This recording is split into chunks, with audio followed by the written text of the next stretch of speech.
은혜가 너희에게 있을지어다 라는 제목으로 말씀을 나누겠습니다. 우리가 읽은 20절 말씀에 보면 주 예수의 은혜가 너희에게 있을지어다. 바울 사도의 이 로마서 서신의 마지막 인사말입니다. 바울 사도는 여러 서신서에서 편지를 마무리하면서 항상 은혜가 너희에게 있을지어다 또는 은혜가 너희 심령에 있을지어다, 은혜와 평강이 너희에게 있기를 원한다, 이렇게 서론의 인사말처럼 마지막 부분에는 거의 한두 개를 빼놓고는 다 은혜가 너희에게 있을지어다 이렇게 인사를 합니다. 그러니까 이 말씀은 기본적으로 인사말이다, 이것을 우리가 먼저 이해를 할 수 있겠습니다. 우리도 피차에 만나면 인사를 하는데 잘 지내셨습니까? 건강하십니까? 식사는 하셨습니까?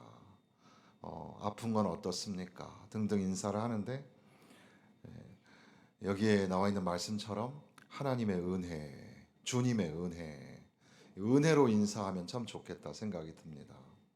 그래서 은혜가 풍성하시기를 바랍니다. 또 은혜가 넘치시기를 바랍니다. 은혜 많이 받으시고 은혜 안에 거하기를 바랍니다. 이렇게 인사를 하는 거죠. 개별적인 인사가 이 로마서 16장에 전체적으로 다 나옵니다.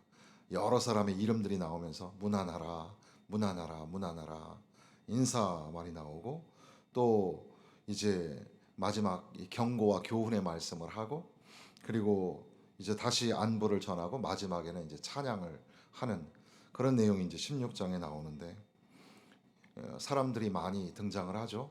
팀 켈러 목사님께서는 로마서 16장에 나오는 사람들의 삶에 관해서는 자세히 알려진 바가 없고, 그렇기 때문에 16장에 나오는 단편적인 정보를 가지고 이들에 대해서 너무 자세히 알려고 하는 것은 지혜롭지 않다. 그럼에도 불구하고 여기에 이렇게 이름들이 많이 나오는 것들을 통해서 우리는 바울 사도가 실존 인물이라는 것과 실제로 생존했던 사람들에게 편지를 썼다는 사실을 우리가 알아내게 되고, 또한 이 초대교회의 삶이 어떠했는지를 우리가 들여다볼 수 있는 그런 작은 창문이 된다고 그렇게 설명을 합니다. 여기에는 적어도 26명 정도의 이름이 쭉 기록이 되어 있습니다. 여러 사람들의 이름을 통해서 그들에게 문안하라, 그들에게 인사하라 이렇게 하는 장면이죠. 존 스토트 목사님께서는 교회의 본질이 뭐냐? 교회의 본질은 이질성에 있다, 이런 말을 했습니다. 굉장히 독특한 도전적인 말씀인데, 간단히 말하면 교회는 다양한 사람들이 모였다는 사실입니다. 그걸 인정하라는 겁니다. 그러니까 왜 저 사람 나하고 달라? 왜 저 사람 이렇게 생각하는 거야? 이게 맞는 건데 하고, 교회가 단일적이고 획일적으로 되는 게 아니라 교회는 매우 이질적이고 매우 다양한 사람들이 모여 있다는 사실을 이해하는 것이 필요합니다. 그리고 그 안에서의 연합을, 어떻게 그런 연합이 가능할까? 전혀 다른 사람들이 하나가 될 수 있을까? 여기에 많은 사람들이 이름이 나오는데, 그 나오는 사람들의 이름을 가만히 보면 어떤 사람은 귀족이었고 또 왕족의 혈통이었습니다. 굉장히 잘 사는 사람, 권력을 가진 사람. 그런데 그들도 예수님을 만났습니다. 예수님 안에서 하나가 된 겁니다. 어떤 이름들은 가만히 보면 당시에 그 둘로스, 그러니까 노예의 신분을 가진 사람이었습니다. 노예와 이 귀족 신분이 오늘날에도 그런 잔존이 조금 우리 인간의 정서 속에 있지만, 그 당시의 문화로 보면 귀족과 노예가 한 자리에 또 서로 문안하고 인사하는 게 가능할까? 어렵겠죠. 그럼에도 불구하고 우리가 이 오네시모에 관한 이야기를 이제 바울 사도가 빌레몬에게 전하는 그런 이야기를 우리가 넌지시 아는 것처럼, 그렇게 주인과 종의 관계 속에 그 종들도 그리스도 안에서 한 가족이 되었다. 그리고 여러 내용 중에 또 독특한 것은, 여기에 보면 적어도 9명 정도가 여자였습니다. 여자의 이름이 있습니다. 그러니까 남자들도 교회의 중요한 일들을 감당했지만 그 여성 성도들도 많이 있었다는 것을 우리가 보게 되는 겁니다. 당시의 그 문화적인 배경으로 봐서는 굉장히 탁월한 상황이었습니다. 적어도 그 중에서 이 9명 정도의 사람이 여자였다. 예를 들면은 16장 1절에 그 베베라는 사람이 나오는데 그 사람은 겐그레아 교회의 일꾼이라고 말합니다. 일꾼이라는 말의 헬라어가 디아코노스인데 이것이 나중에 이제 디컨이라는 영어가 되죠. 안수집사라는 말을 영어로 번역을 할 수가 없어서 디컨. 그런데 또 권사라는 말은 이제 한자에서 우리가 한국어로 쓰는데 미국 문화에서는 권사라는 게 없잖아요. 그러다 보니까 그것을 영어로 번역할 때 디커니스라고 번역을 합니다. 거기 디오코니아라는 것은 봉사자라는 말인데 일꾼이라는 말이죠. 그러니까 당시에 사도를 도와서 중요한 직분을 감당했던 집사님들처럼 그렇게 이 베베는 교회에 중대한 일을 하는 사람이었고 그는 더군다나 2절 끝에 보면은 나의 보호자가 되었다라고 말합니다. 바울 사도에게 보호자가 된 베베라는 성도가 있었다. 보호자라는 말은 다른 번역으로 보면 후원자라는 뜻인데 후원자로서 교회 일꾼으로서 중요한 일을 감당했던 베베와 같은 사람.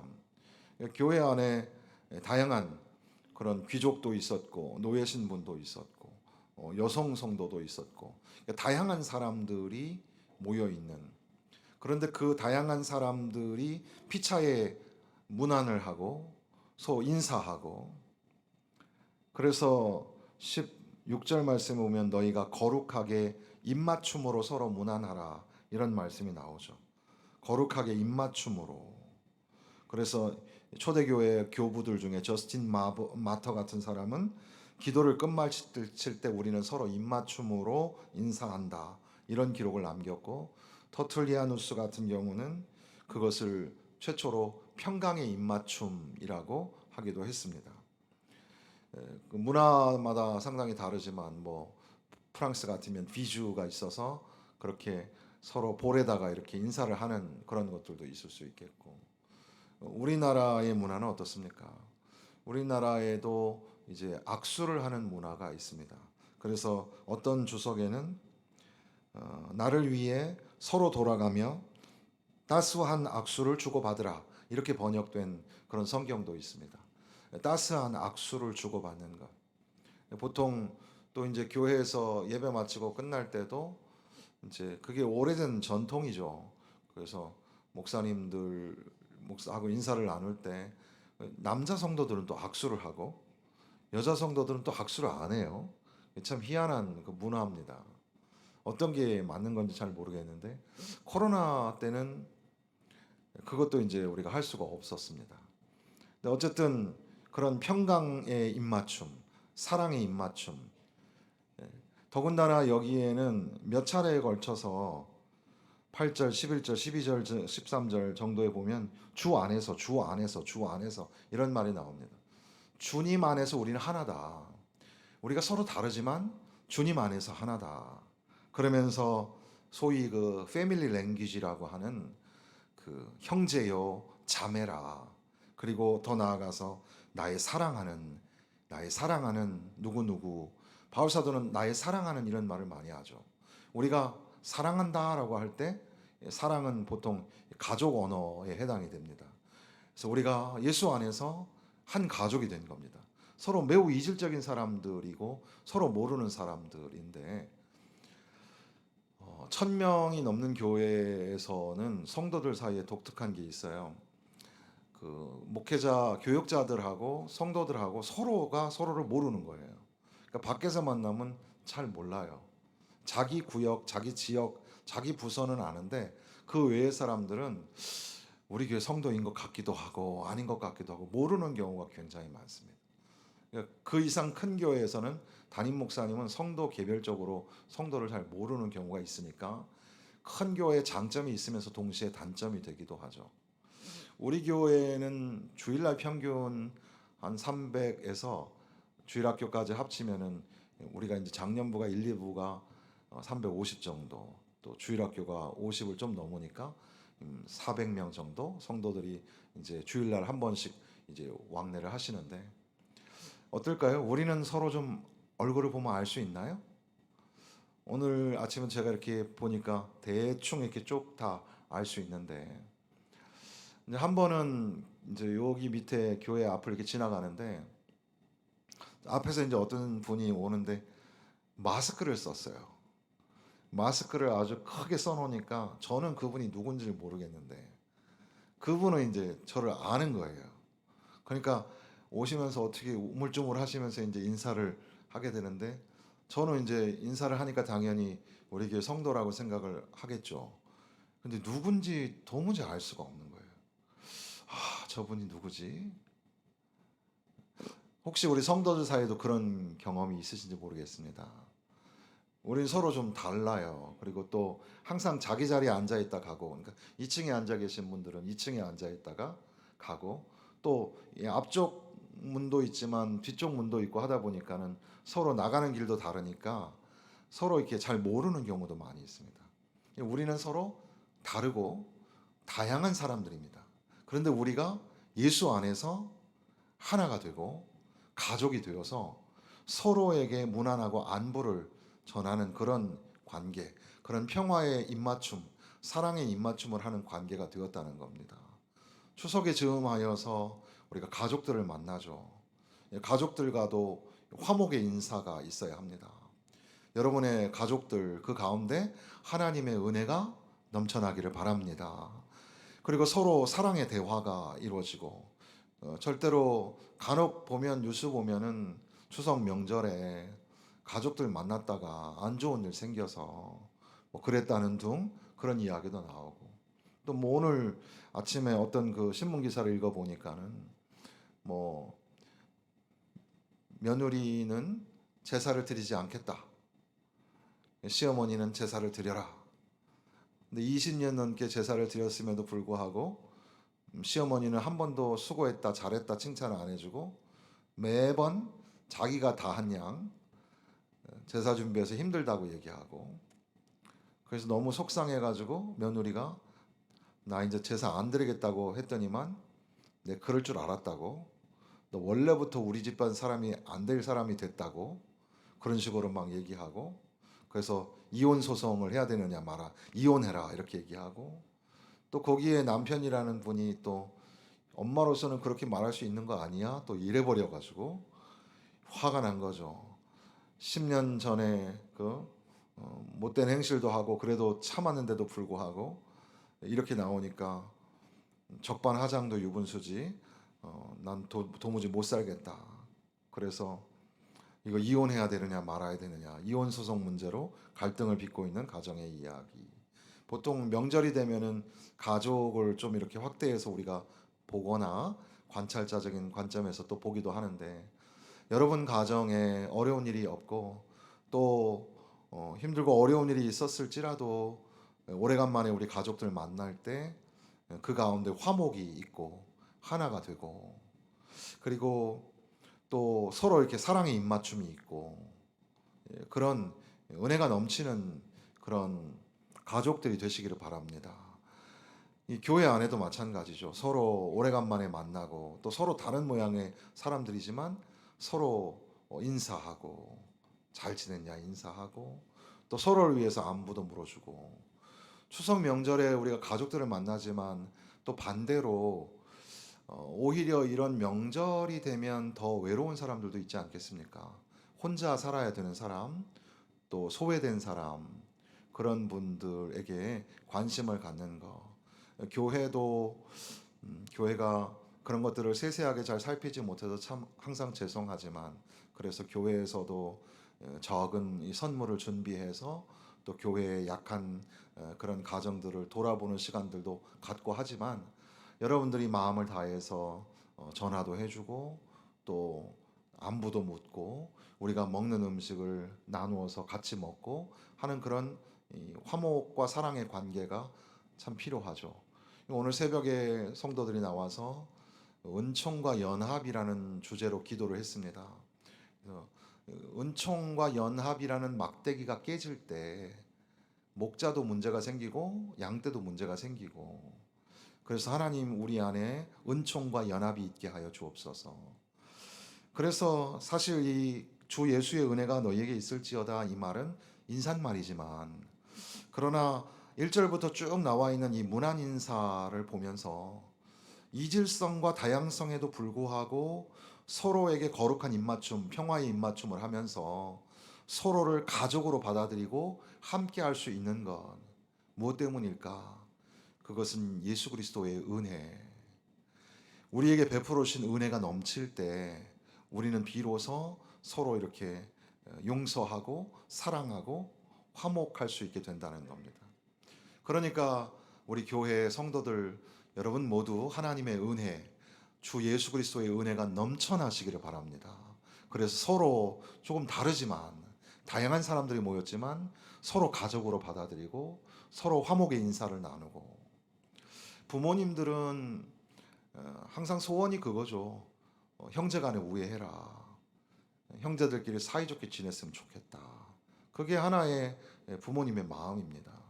여러분의 가정에 하나님의 은혜가 넘치고 자녀들, 또 자녀들의 자녀들, 모든 자녀손들이 다 하나님의 은혜 가운데서 서로 화목하고 하나가 되고, 그렇게 하나님이 주신 그런 사랑을 나누는 가족 공동체 되어지시기를 주님의 이름으로 축원합니다. 그리고 나서 지금 우리가 읽고 있는 본문으로 오는데 17절에 보면 형제들아 내가 너희를 권하노니, 권한다라는 말은 경계하노니라는 말이에요. 경계한다. 그러면서 너희가 배운 교훈을 거슬러 분쟁을 일으키거나 거치게 하는 자들을 살피고 그들에게서 떠나라. 분쟁을 일으키고 거치게 하고 하는 사람들을 살피고 떠나라. 그래서 어떤 학자들은 16장의 지금 전체적인 분위기가 사랑의 인사인데, 이렇게 문안의 인사를 나누다가 갑자기 이런 얘기를 하니까 이게 좀 앞뒤가 안 맞는 편집의 의도가 있는 게 아니냐라고 비평을 하기도 하는데, 그러나 어떻습니까? 오히려 이런 게 더 자연스러울 수도 있겠어요. 왜냐하면 우리가 사랑하는 가족들에게 야, 잘 지냈니? 너 잘 지내라. 이렇게 얘기하면서 근데 너 내가 중요한 얘기 하나 해줄게. 이거 꼭 지켜야 돼. 이렇게 가족들에게 할 수 있지 않겠습니까? 그런 관점에서 바울 사도는 사랑의 가족으로 모인 다양한 사람들, 그 로마 교회를 향하여서 마지막으로 경계하는 말씀을 하고 있는 겁니다. 너희 안에 분쟁을 일으키거나 거치게 하는 자들 살피고 그들에게서 떠나라. 분쟁을 일으키는 사람들이 그 교회 공동체 안에 있을 수 있다는 겁니다. 그런 사람들을 잘 살펴라. 그리고 그들과 어울리지 말고 떠나라 말씀하시는 겁니다. 이 말씀과 관련하여서 먼저 보면 너희가 배운 교훈을 거슬러 그랬습니다. 우리가 성경의 지식이 별로 없는 것 같지만 그동안 하나님의 말씀을 잘 듣고 순종하면서 이미 우리가 알고 있는 그 교훈이 있어요. 우리가 배운 하나님의 말씀이 있어요. 하나님의 말씀이 기준이 되어서 그 말씀에 거슬러서 가르치거나 이상한 말씀을 가르치거나 성경의 이야기를 하는 것 같은데, 그런데 분쟁을 일으키고 분열을 일으키고 비방을 하고 하나님이 원하시지 않는 그런 처음에는 제 길로 가는 것 같다가 나중에 뭐 이야기가 삼천포로 간다 뭐 이런 말이 있잖아요. 마찬가지로 성경에 우리가 배운 성경 말씀대로 가지 않고 성경을 거슬러서 가는 자들, 그런 자들을 유심히 살피고 그들에게서 떠나라. 그 다음 절에 보면 이 같은 자들은 우리 주 그리스도를 섬기지 아니하고 다만 자기의 배만 섬기거나, 이 그리스도를 섬기는 것, 주님을 섬기는가 그렇지 않은가를 잘 봐야죠. 그런 사람들의 가르침, 그런 사람들의 모습, 그런 사람들이 여기 보면 교활한 말과 아첨하는 말로 순진한 자들의 마음을 미혹하느니라 그랬습니다. 그러니까 막 미혹의 말을 하는 거죠. 그럴 때 우리가 잘 알아야 될 것은 그것이 그리스도를 섬기는 일인지 또는 자기의 배를 섬기는 일인지를 잘 봐야 합니다. 오늘 우리가 예배를 드릴 때는 설교자뿐 아니라 예배의 순서를 맡고 있는 다양한 사람들, 그리고 성가대원과 또 방송실과 또 안내와 또 주차장과 주방과 다양한 모양으로 우리는 예배를 섬기고 또 하나님의 사역을 함께 감당하는 동역자들입니다. 그런데 우리 모두가 다 이렇게 섬기는 이유가 뭘까요? 예수 그리스도를 높이기 위해서 이렇게 우리는 다양한 사역들을 감당하고 섬기고 있는 겁니다. 그러니까 우리의 이 섬김이 예수 그리스도를 높이는가? 어떨까요? 우리는 우리의 그런 수고와 땀 흘림으로 하나님께 영광을 돌릴 수도 있지만 오히려 자기를 자랑하거나 자기의 그 욕망을 채울 수도 있지 않겠습니까? 자기의 배만 채우는 사람과 예수 그리스도를 섬기는 일과 좀 다르지 않겠어요? 그런 걸 통해서 이 교훈을 거스리고 분쟁을 일으키고 거치게 하는 사람들을 구별해낼 수가 있을 겁니다. 그리고 나서 19절 우리가 읽은 말씀에 들어와 보면 너희의 순종함이 모든 사람에게서 들린다. 너희가 순종을 참 잘한다. 순종을 잘하는 성도들, 하나님의 말씀, 당연히 하나님의 말씀이겠죠. 하나님의 말씀에 순종을 잘하는 성도들, 내가 너희로 말미암아 기뻐하노니 참 너희들이 순종을 잘해서 참 너무너무 기쁘다. 그런데 너희가 선한 데에 지혜롭고 악한 데는 미련하기를 원하노라. 이런 말씀을 하십니다. 선한 데는 지혜롭고 악한 데는 미련하라. 그러니까 선한 일에 우리가 순종하는데 성도들이 순종을 참 잘하니까 이 순종이라는 것이 적극적인 순종이 되어야 하지만 그러나 무턱대고 막 맹목적으로 가는 그런 순종이 되어서는 안 되고 선한 일에는 우리가 적극적으로 나서고 악한 일에는 미련할 정도로 가까이 하지 말고 몰라야 된다는 말이죠. 선한 일에는 앞장서고 어떻게 하든지 선한 일을 도모하고 악한 일은 그런 글자도 보지 말고 가까이 가지도 말고 미련한 자가 되라. 선한 데 악한 데는 미련하라 라고 말씀하시는 겁니다. 그러니까 내가 너희에게 경고하노니 분쟁을 일으키고 거스리는 자들 잘 살피고 떠나라. 그 사람들을 구별하는 그런 어떤 그 과정으로서 이제 너희가 지금까지 배운 바 성경의 교훈을 잘 생각해 보면 알 수 있고 또 하나는 예수 그리스도를 섬기는가 자기의 배를 섬기는가를 보면 알 수 있겠죠. 오늘날의 지도자들은 다 그렇습니다. 뭐 교회 목사뿐 아니라 나라의 정치를 하는 사람들에 이르기까지 모두는 다 정말 그 자기의 맡겨진 공동체를 잘 이끌어가는 그런 사람들 되어야 하고 궁극적으로는 하나님께 영광을 돌리는 예수 그리스도를 높이는 그런 일을 해야 하는데 자기의 배를 채우고 자기의 욕망을 채우는 그런 일을 하고 있는지 우리가 분별할 필요가 있겠죠. 어쨌든 너희가 순종을 지금까지 참 잘해서 참 기쁜데 하나님의 말씀은 순종이죠. 순종이 제사보다 나은 겁니다. 순종해야 합니다. 그렇지만 그러나 선한 데는 지혜롭고 악한 데는 미련하라.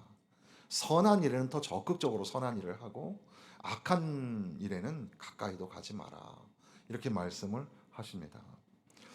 그런데 이것도 우리가 주 예수의 은혜가 너희에게 있을지어다라는 인사말, 그냥 당연한 일반적인 인사말이지만 우리가 이 인사말을 지금 묵상하면서 보니까 앞서 1절부터의 이야기 속에서도 그 다양한 사람들이 하나가 되고 서로 사랑의 입맞춤을 할 수 있는 것은 주님의 은혜, 하나님의 은혜로 가능하다라는 생각을 할 때에 여기 나오는 두 번째 이 경고의 이야기도 어떻게 우리가 이 경계하고 교회의 순수성, 거룩성을 지켜낼 수 있을까?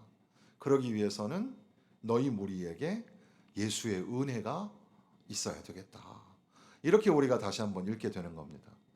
그러므로 오늘 우리 교회도 예수 그리스도의 은혜가 넘쳐나서, 그래서 분쟁하거나 거스르거나 그런 싸우거나 나뉘는 일보다는 주님 안에서 하나가 되고 서로 용납하고 이해하고 용서하고 사랑하는 그런 관계, 선한 데는 지혜롭고 악한 데는 미련한 그런 일을 감당하는 하나님의 은혜가 넘치는 성도, 그런 교회 되시기를 주님의 이름으로 축원합니다.